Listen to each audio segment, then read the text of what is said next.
He says to him, sorry, I can't tell you this either. He says to him, you as their creator, order them to move them from one place to another. He says to him, I can't do that.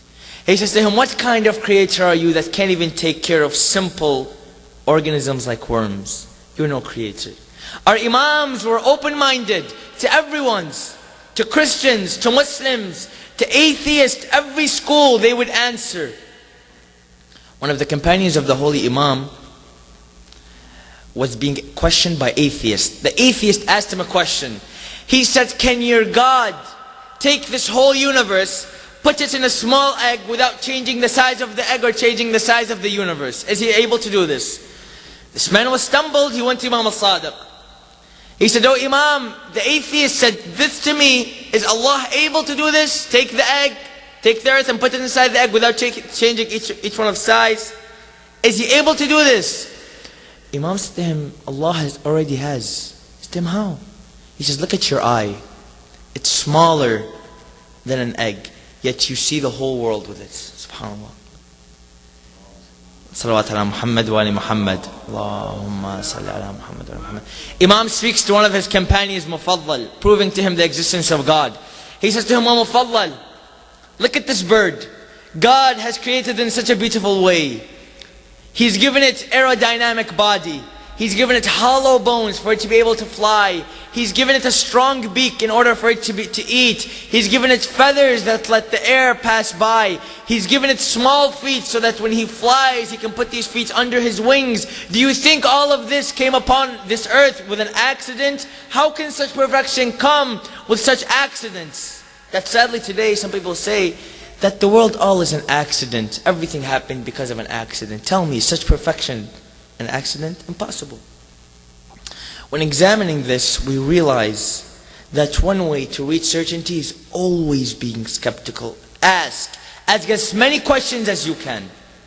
The second way, being one of our holy Imams has said that the result of silence is wisdom.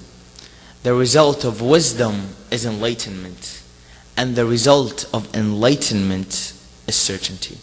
What does this mean? Many of us misinterpret this word silence. As in they think silence is just sit there and be quiet. Come to your brother, Assalamu alaikum, he doesn't say anything. No, I'm trying to be silent, I have to get wisdom. This isn't how you get wisdom. You have to understand this wisdom. Understand what do our Imams mean when they say be silent? Be one who's silent. It means you're silent, but not for the sake of silence. Silence for the sake of one who's always drowned in contemplation. Therefore you have no time to talk to anyone else, therefore you're silent. It means that you must be one who contemplates. Allah says in the Holy Quran,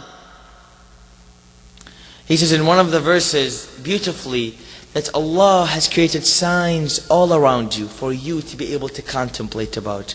Therefore, the ones who always remember Allah are the true winners. إِنَّ فِي خَلْقِ السَّمَاوَاتِ وَالْأَرْضِ وَاخْتِلَافِ اللَّيْلِ وَالنَّهَارِ لَآيَاتٌ لِأُولِي الْأَلْبَابِ. That these different signs you see around you, for example, you see, let's say, the planets, how they work, or how the trees fall from how the leaves fall from the trees, the way all of these things work, these are all signs for you. How you see graves, these are all signs for you. When you see a grave, you should say that all these people have died. One day I'm going to die. Once you see the tree, once you see the leaves on the trees, you'll say that subhanallah, Allah makes these leaves. Then the leaves die. Then they are reborn. The same way I will be. The same thing will be done to me one day. Therefore you have to understand that all of these things are totally possible through these notions, through being one who is skeptical. Bahlul, who was a companion of our Imam Al-Kadhim alayhi salam, was once sitting crying in a graveyard. This Bahlul, by the way, it's a beautiful story that in the time of Imam Al-Kadhim alayhi salam, the king of the time, the caliph, was so harsh against the followers of Ahlul Bayt that he would kill them all. Bahlul had to act as if he was crazy in order for him to be able to stay safe and not to be killed by the followers of this caliph. Therefore one day he was sitting there crying by the graves. Harun al-Rashid passed by, who was the caliph at the time, this person who hated Ahlul Bayt. At the time he was walking by, he saw Bahlul. He loved Bahlul because Bahlul was acting as if he was crazy, but he had so much wisdom. He was a student of Imam al-Kadhim alayhi salam. He sat by Bahlul. To him, Bahlul, why are you crying? Bahlul took a small stick and he drew a line on the floor, a 7-foot line. He said to him, do you see this line? He said, yeah. He said, one day I am going to be that deep in the floor. He said to him, okay. He said, do you see these 2 skulls in my hand? He said, yeah. He said, tell me which one of these is rich and which one of these human beings was poor in his life. He said to him, I can't. He said, watch out the way you live.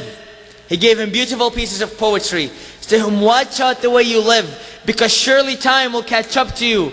And once you die, you won't know which one is the one who is rich and which one is the one who is poor. You won't be able to tell. Therefore, watch out the way that you live now. Realize that the second way to be able to reach this certainty is through being ones who are always contemplating. The third is the idea and the hadith of our Imam Ali alayhi salam, a beautiful hadith. What does he say? He says, Islam is to submit.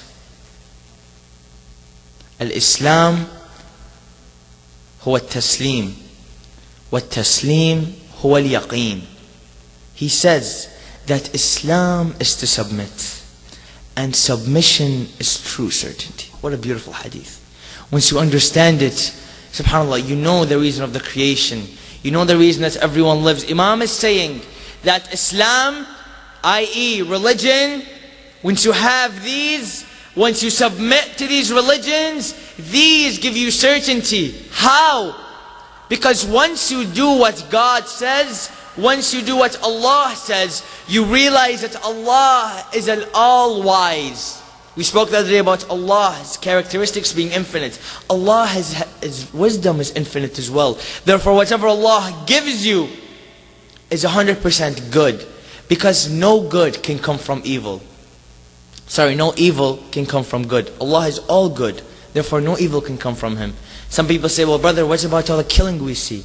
What about all these earthquakes? What about all the diseases? How can these be good?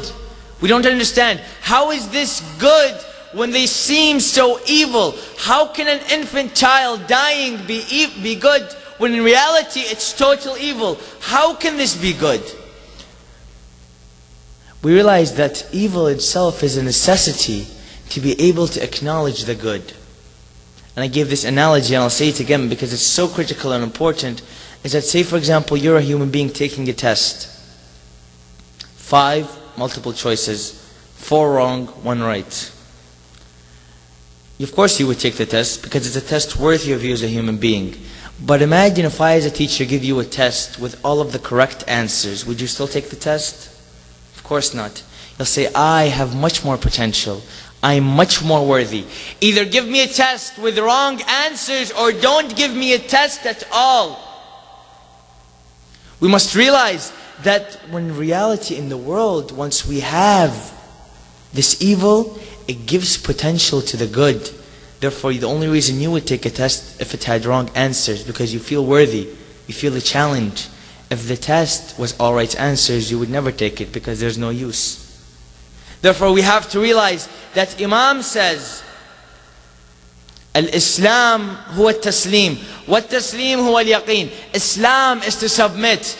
And to submit is having certainty. Therefore, whatever God tells us, we must do. As you see some sisters, you say, sister, this Muharram, you're going to change your hijab. She says, brother, I'm not ready yet. As in, who gave you the chance to be ready? Allah isn't going to wait for you until you're ready. Take your time, think about it. But know that God isn't waiting for you to be ready. You must be one who submits to what Allah says. Why? It's because, subhanAllah, you understand that Allah is the creator of the beautiful bounties around us. Everything has no mistake. As some people might say, brother, no, that's not true. There is a mistake in the creation of Allah, and here it is, I see it. The only reason you see a mistake, it's because it's your lack of understanding. If I create something, I'm a creator of a certain machine, and you come and you see it and you say, here, look, you say your creation is so good, but there's a mistake that I found in your machine. I say to you, no, look again, this is why it works and this is how it works. Therefore you must use it this way in order for it to work properly. Allah is the same way. He doesn't tell you where these things are. You have to be one who becomes skeptical in order for you to go out and gain the most certainty possible. In reality, once you understand this idea of certainty, it's beautiful. Imam Ali alayhi salam says, a man comes to him and he says to him, O Amir al-Mu'mineen, O Ali ibn Abi Talib, you don't see God. How do you believe in God? How? As in you don't see your God. You've never seen Him. How do you see Him? He says to him, I have not seen God with the naked eye, but I have seen Him with the certainty of the heart. SubhanAllah.